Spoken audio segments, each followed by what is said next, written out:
The details tonight on President Trump's plan to repeal the DACA program, the act protecting undocumented immigrants who came to America as children. Well, a lot of confusion tonight with a tweet from the president reading, "No deal." Well, last night, Democratic leaders Chuck Schumer and Nancy Pelosi announced their dinner meeting with the president ended with an agreement to keep that program in place. House Speaker Paul Ryan saying today the president assured him on DACA there was only a discussion, no agreement. Oh, I think the president understands that he's going to have to work with the congressional majorities to get any kind of legislative solution.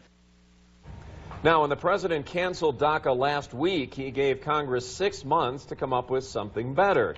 Today, he said he thinks they'll meet that deadline. And here at home, we continue to track the impact on local families directly impacted by the DACA program. News 5's Allison Zimmerman following up for us tonight to find out how they're feeling about this possible solution. Absolutely, and it's a much different feeling compared to a week ago when they first received that news. One woman I talked to today says she's even feeling relieved that a solution could be on the way. Even with a 6-month deadline for Congress, she says she's ready to see some change.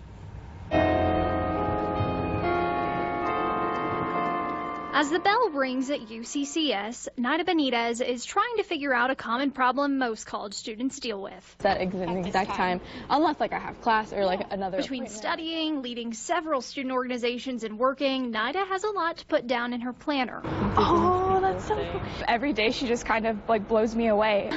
Yeah. Nida's parents immigrated to the U.S. illegally when she was 7 years old. At first I was just wow, she works so hard, and then she also has to deal with stigma. And with hopes of going to college. Because I realized early on as an undocumented person that it's going to be hard. I'm going to graduate with my sociology degree this May, and I am just so excited for that. But I'm also anxious for not knowing what's ahead. Nida is a recipient of the DACA program. A little over a week ago, President Trump asked Congress to find an alternative for. My emotions a week ago were definitely, they were everywhere, essentially. DACA was never a permanent solution. It was only a Band-Aid. With an uncertain future for the program that allows her to go to school, she felt a little better today, knowing help could be on the way for her.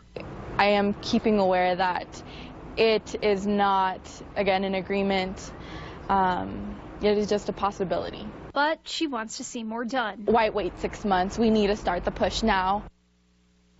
There's been a lot of confusion throughout today, as you mentioned earlier, on what's next for DACA. Some of the recipients of the program are also curious to see what happens with that DREAM Act, that bipartisan legislation that they introduced about a week ago. And we have a breakdown on what all that means up on our website, KOAA.com. We'll continue to follow this. Absolutely. Thanks, Allison.